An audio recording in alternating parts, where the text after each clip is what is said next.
दोस्तों, वह कौन सी बात है जो आपको जीवन जीने की आशा प्रदान करती है? क्या आप जानते हैं कि एक विश्वासी की जीवित आशा क्या है? इस अध्ययन के द्वारा आप उस आशा को जान सकते हैं।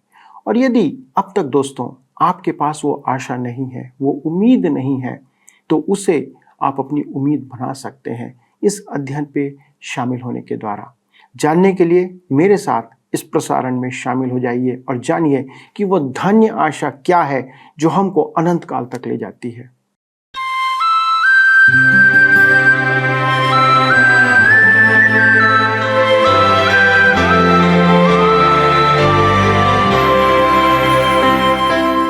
प्रिय मित्रों, आप सभी को प्रेम भरा नमस्कार और आप पर हमारे परमेश्वर पिता और उसके पुत्र प्रभु यीशु क्रिस्त का अनुग्रह बहुतायत से बना रहे।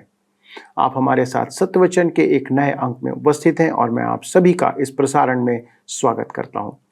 दोस्तों, हम पतरस की दूसरी पत्री का अध्ययन कर रहे हैं और अब तीसरे अध्याय से अपना अध्ययन आरंभ करने जा रहे हैं। मित्रों, अब तक हम दुष्टों के जीवन और उनके चरित्र को देख रहे थे, पर इस भाग से हम मसीह के आने की या उसके आगमन की आशा के संबंध में बातें करेंगे।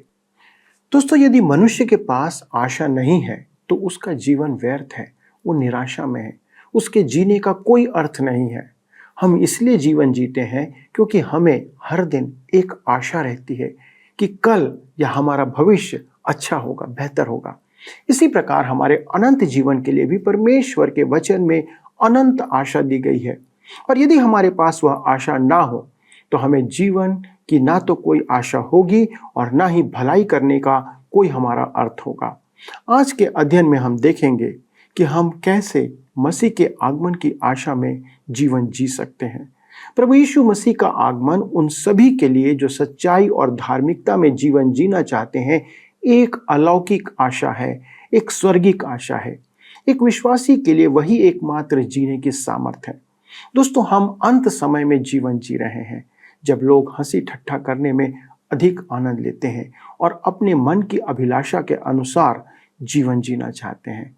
पर दोस्तों, एक विश्वासी को कैसा जीवन जीना चाहिए, यह आज के अध्ययन का आधार है।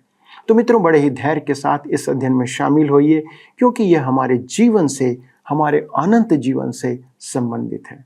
चलिए अपने अध्ययन में हम आगे बढ़ते हैं।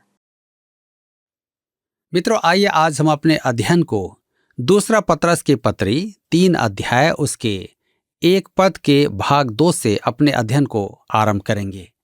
हम देख रहे थे प्रभु यीशु के पुनः आगमन के संबंध में विश्वासियों का स्वभाव और धर्म भ्रष्टों की परख। आइए हम पढ़ेंगे दूसरा पतरस 3 अध्याय उसका 1 पद। लिखा है, हे प्रियो, अब मैं तुम्हें यह दूसरी पत्री लिखता हूं और दोनों में सुधि दिलाकर तुम्हारे शुद्ध मन को उभारता हूं।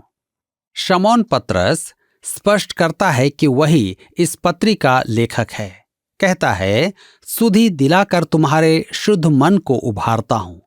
शुद्ध अर्थात निष्ठावान। मेरे विचार में पतरस के समय के पवित्र जनों के मन हमसे अधिक शुद्ध नहीं थे। मैंने तो आज तक एक भी मनुष्य को नहीं देखा है जिसका मन शुद्ध हो। एक धार्मिक पंथ था जो कल्पना करने पर विश्वास करता था। उनके पास बड़े बड़े मंदिर नहीं थे। वे छोटे छोटे कोष्ठों में जाकर सुंदर सुंदर कल्पना करते थे। उन कोष्ठों में सुंदर चित्र लगे थे और साज सज्जा भी अति सुंदर थी और वहां सब कुछ सुविधा से पूर्ण था कि आगंतुक को अच्छा लगे। उसके आसपास का वातावरण भी मनमोहक था। उद्देश्य यह था कि वहां बैठने वाले के मन में शुद्ध विचार उत्पन्न हो। मैंने सोचा कि मैं भी वहां जाकर देखूं, परंतु मैं उनके कोष्ठ में जाना नहीं चाहता था। अतः मैं अपने कक्ष में ही बैठकर मन में कहा, मैं अब सुंदर विचार धारण करूंगा। आप जानते हैं कि तब क्या हुआ? मेरे मन में अपने जीवन का सबसे अधिक बुरा विचार आया। मेरे प्रियो, मेरे कहने का अर्थ यह है कि हमारे विचार शुद्ध नहीं हो सकते। अतः पतरस के कहने का अर्थ है निष्ठावान मन, न कि शुद्ध मन। वह उनके मन को पुरानी स्मृतियों में लाना चाहता था, क्योंकि वे सब विश्वासी थे। अतः वह कहता है, तुम उन बातों को जो भविष्यद्वक्ताओं ने पहले से कही है और प्रभु और उद्धारकर्ता की उस आज्ञा को स्मरण करो जो तुम्हारे प्रेरितों के द्वारा दी गई थी। मुझे किसी ने कहा, मेरी स्मरण शक्ति बहुत अच्छी है, परंतु समस्या यह है कि मेरी भूलने की शक्ति और भी अच्छी है। हम में से अधिकांश की यही समस्या है और शमौन पतरस अपने अनुभव से इस विषय चर्चा करता है। जिस रात पतरस ने विरोधियों की आग में हाथ तापते हुए प्रभु यीशु का इनकार किया था, उस समय वह भूल गया था कि प्रभु यीशु ने उसे इस विषय चिताया था, जिसे हम लूका रचित सुसमाचार 22 अध्याय उसके 61 पद में पाते हैं। यहां लिखा है कि पतरस के इनकार करने पर मुर्ग ने बांग दी और यीशु ने मुड़कर पतरस को देखा और पतरस को स्मरण आया कि प्रभु यीशु ने उससे कहा था कि मुर्ग के बांग देने से पहले 3 बार उसका इनकार करेगा। पतरस भी भूल गया था, उसमें भी हमारे समान दुर्बलताएं थी। अतः वह विश्वासियों के निष्ठावान मनों को स्मरण दिलाकर जागृत रखना चाहता था। वह उन्हें क्या स्मरण कराना चाहता था?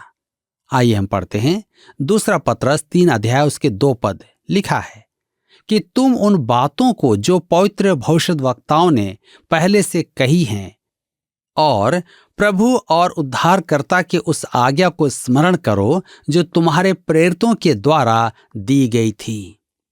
पवित्र भविष्यद्वक्ताओं अर्थात पुराने नियम के भविष्यद्वक्ता, तुम्हारे प्रेरितों। देखिए, पतरस अपने आप को अन्य प्रेरितों से बड़ा नहीं बताता है, वह पौलुस का भी संदर्भ देता है। इसका अर्थ है कि वह पौलुस को भी प्रेरितों में गिनता था। वह उन्हें जिन बातों का स्मरण कराना चाहता है वे बातें प्रेरितों ने लिखी थी और वही बातें पुराने नियम के भविष्यद्वक्ताओं का विषय भी था। आइए हम पढ़ेंगे 2 पतरस 3 अध्याय उसका 3 पद। यहां पर लिखा है, पहले यह जान लो कि अंतिम दिनों में हंसी ठट्ठा करने वाले आएंगे जो अपनी ही अभिलाषाओं के अनुसार चलेंगे। कहता है पहले यह जान लो। यह बात उन्हें सबसे पहले जान लेनी थी। तब कहता है अंतिम दिनों में, यह आज का समय है जो महाक्लेश के समय तक चलेगा। उस समय कलीसिया उठा ली जाएगी। तब कहता है ठट्ठा करने वाले। अध्याय 2 में जिनका विवरण किया गया है वे धर्म भ्रष्ट जन थे। ये ठट्ठा करने वाले कलीसिया के सदस्य होंगे और अधिकतर पादरी होंगे जो अपनी अभिलाषाओं के लिए ही जिएंगे। वे परमेश्वर के वचन का अनुसरण नहीं करेंगे। ऐसे लोग ही बाइबल के सत्य को दूषित करते हैं। जो पापों का त्याग करके प्रभु यीशु को ग्रहण करता है, उस पर परमेश्वर अपने वचन को प्रकट करता है। 2 कुरिन्थियों की पत्री अध्याय 3 में पौलुस कहता है कि उनके हृदयों पर पर्दा पड़ा है। यदि वे प्रभु यीशु को ग्रहण करेंगे तो वह पर्दा उठ जाएगा। मेरे मित्रों, उनकी समस्या बौद्धिक नहीं मन की है, अतः वे झूठा वाद प्रस्तुत करते हैं। पतरस कहता है कि अंतिम दिनों में, आज के युग में ठट्ठा करने वाले आकर कहेंगे कि प्रभु के आने की प्रतिज्ञा का क्या हुआ। आरंभ से आज तक तो ऐसा कुछ नहीं हुआ है। ना तो प्रभु यीशु आया और न ही उसने अपने राज्य की स्थापना की, और इस प्रकार वे प्रभु यीशु का इनकार करेंगे। अतः पतरस विश्वासियों को स्मरण कराना चाहता है कि प्रभु अपनी प्रतिज्ञा पूरा करता है। उसने कहा है कि वह हमें लेने आएगा तो अवश्य आएगा। हम 2 पतरस 3 उसके 4 पद में आगे पढ़ते हैं। लिखा है, और कहेंगे उसके आने की प्रतिज्ञा कहाँ गई, क्योंकि जब से बाप दादे सो गए हैं सब कुछ वैसा ही है जैसा सृष्टि के आरंभ से था। यहां पर कहता है कि उसके आने की प्रतिज्ञा कहाँ गई। दूसरे शब्दों में वे कहेंगे, तुम तो कहते थे कि प्रभु यीशु आकर अपनी कलीसिया को ले जाएगा और 7 वर्ष के बाद अर्थात महाक्लेश के बाद वह आकर पृथ्वी पर अपना राज्य स्थापित करेगा। वह कहाँ है? वह अब तक क्यों नहीं आया है? इस प्रकार वे ठट्ठा करेंगे। प्रभु यीशु का आगमन नास्तिकों और समाजवादियों द्वारा ही नहीं, इन प्रचारकों द्वारा भी इनकार किया जाएगा। पुराने नियम के भविष्यद्वक्ताओं ने क्या लिखा था? उन्होंने इस संसार में प्रभु के राज्य की स्थापना के बारे में लिखा था। नए नियम के प्रेरितों ने क्या लिखा था? उन्होंने लिखा है कि प्रभु यीशु इस संसार से अपनी कलीसिया को उठा ले जाएगा और उसके बाद वह इस पृथ्वी पर अपना राज्य स्थापित करेगा, जो महाक्लेश के बाद होगा। पुराने नियम के भविष्यद्वक्ताओं ने कलीसिया के बारे में कुछ नहीं लिखा था, एक ने भी नहीं।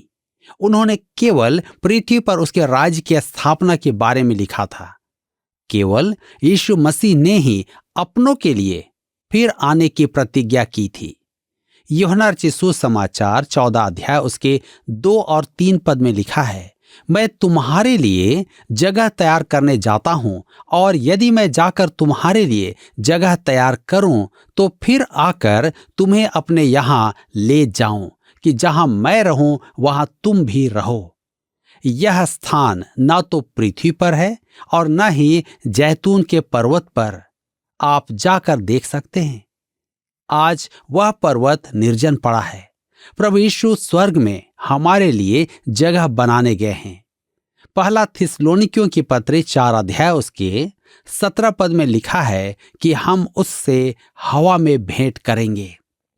प्रिय मित्रों, मैं दोहराता हूं, प्रभु यीशु के आगमन की भविष्यवाणियां जो पुराने नियम में हैं, वे उसके द्वारा पृथ्वी पर राज्य स्थापित करने के विषय में हैं, और नए नियम में उसके आगमन की जो भविष्यवाणी है, वह पहले उसकी कलीसिया को उठाने के लिए उसके आगमन की है और फिर आकर पृथ्वी पर अपना राज्य स्थापित करने की है।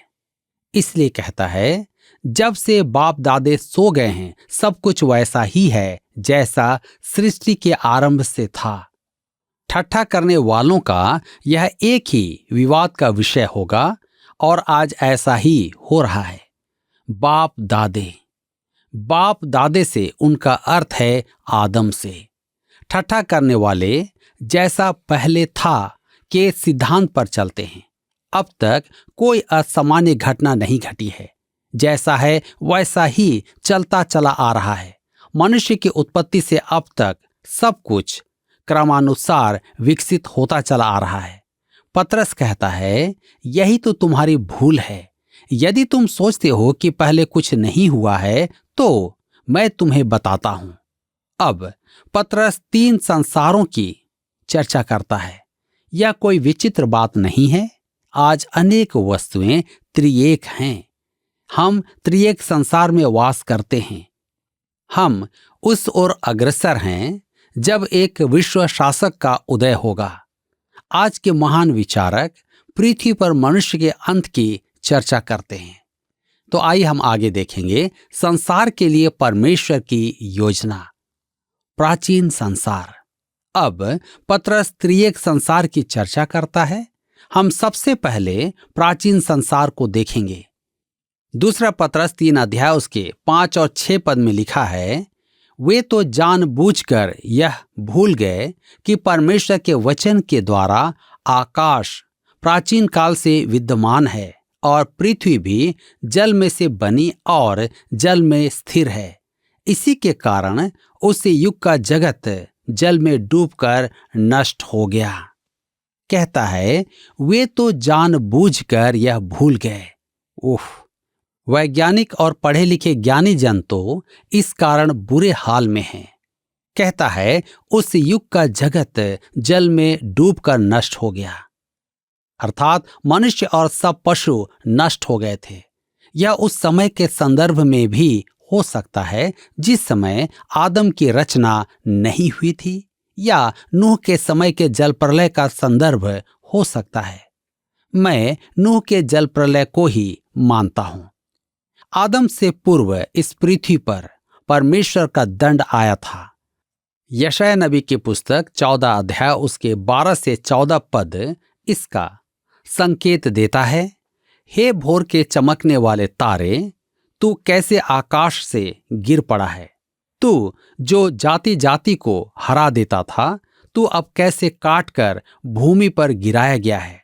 तू मन में कहता तो था, मैं स्वर्ग पर चढ़ूंगा, मैं अपने सिंहासन को ईश्वर के तारागण से अधिक ऊंचा करूंगा और उत्तर दिशा की छोर पर सभा के पर्वत पर विराजूंगा। मैं मेघों से भी ऊंचे ऊंचे स्थानों के ऊपर चढ़ूंगा, मैं परम प्रधान के तुल्य हो जाऊंगा। शैतान परमेश्वर का स्थान लेना चाहता था। ऐसे ही आज इस पृथ्वी पर अनेक मनुष्य हैं जो अपने आप को परमेश्वर समझते हैं और उसका स्थान लेना चाहते हैं। जो मनुष्य अपने कर्मों के अनुसार स्वर्ग का अधिकारी बनना चाहता है, वह भूल गया है कि वह एक परम पवित्र परमेश्वर है और वह नहीं मानता कि मनुष्य पापी है, भटका हुआ है और परमेश्वर ने उसके लिए मुक्ति का मार्ग बनाया है। प्रभु यीशु कहता है यूहन्ना रचित सुसमाचार 14 अध्याय उसके 6 पद में, बिना मेरे द्वारा कोई पिता के पास नहीं पहुंच सकता। मेरे मित्रों, यदि आप सोचते हैं कि आप प्रभु यीशु यानी कि यीशु मानव के बिना परमेश्वर के पास पहुंच सकते हैं, तो आपका विचार यह है, परमेश्वर एक और हो जा, मैं तेरे पास बैठूंगा क्योंकि मैं भी ईश्वर हूं। तो आप जान लीजिए, यही शैतान की भी मनोकामना थी। इस कारण परमेश्वर ने उसे भोर के तारे को दंड दिया और उसके सहयोगी जो अनेक स्वर्गदूत थे स्वर्ग से निकाले गए। ऐसा माना जाता है कि यह घटना उस समय की है जो उत्पत्ति की पुस्तक 1 अध्याय उसके 1 पद और 1 अध्याय उसके 2 पद के मध्य का समय था। दूसरी संभावना है कि पतरस नूह के युग के जल प्रलय के विषय कह रहा हो। मैंने अनेक बाइबल शिक्षकों से इस विषय में परामर्श किया है और मतभेद के उपरांत अधिकांश का मानना यही है कि पतरस नूह के युग की चर्चा कर रहा है। मेरे मित्रों, कसदियों के प्राचीन ऊर नगर की खुदाई से स्पष्ट प्रकट होता है कि वहां अनेक सभ्यताओं का विनाश हुआ है और उन्होंने वहां बाढ़ से लाई गई मिट्टी पाई है। उसके नीचे उन्होंने विकसित सभ्यता के अवशेष देखे हैं।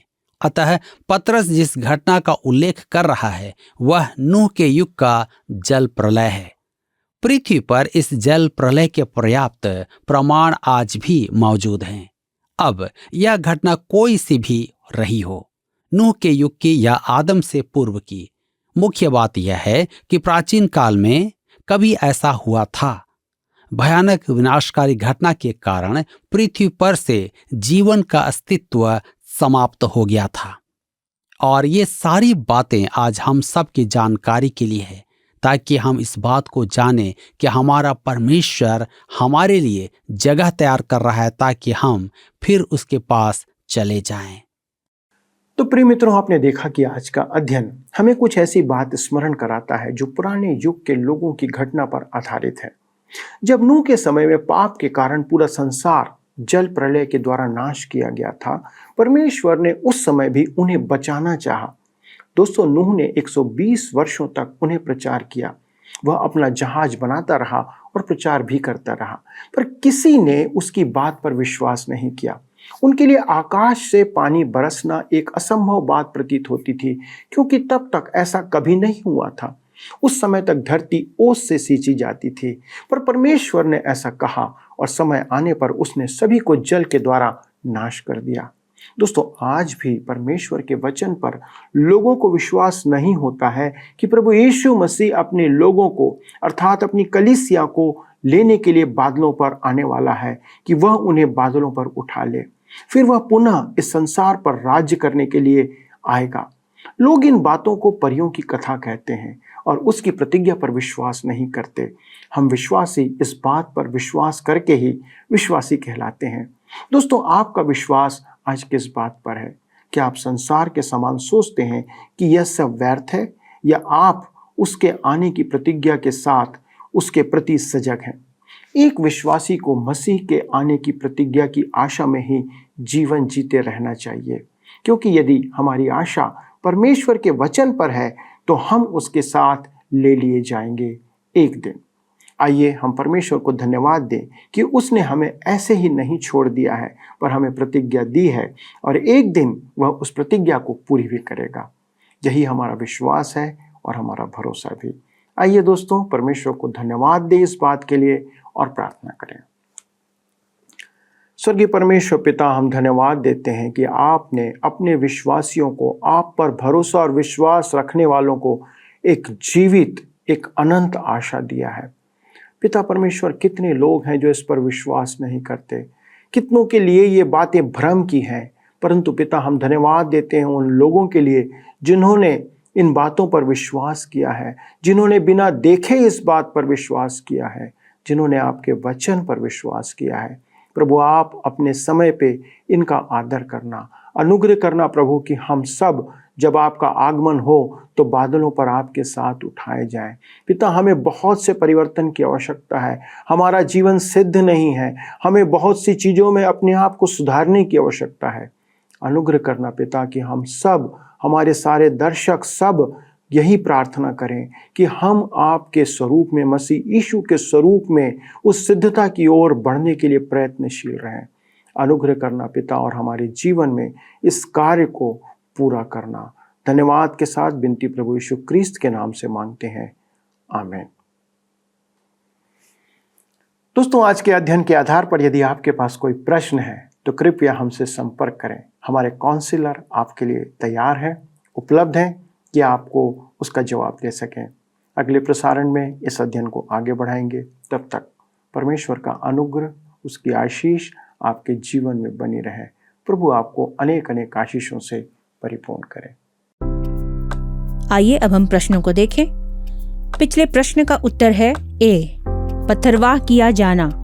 व्यवस्था विवरण में दी गई मूसा की व्यवस्था के अनुसार एक उड़ाऊ पुत्र जैसी संतानों के लिए पत्थरवाह किया जाने का दंड ठहराया गया था। आज के अध्ययन पर आधारित प्रश्न है, जब पत्रस अंतिम दिनों की चर्चा करता है तब उसका संदर्भ किस युग से है? ए, आज के युग से, बी, पूर्व काल के युग से, सी, महाक्लेश के समय से, डी, भविष्य काल के युग से। मित्रों, इस प्रश्न का उत्तर हमें कल सुबह 6 बजे से पहले विकल्प ए, बी, सी या डी के साथ अपना नाम, पता, स्थान के साथ 9651433397 पर SMS या WhatsApp करें। क्या आपको यह कार्यक्रम पसंद आया? अभी हमें एक मिस कॉल करें और आप अगले विजेता हो सकते हैं।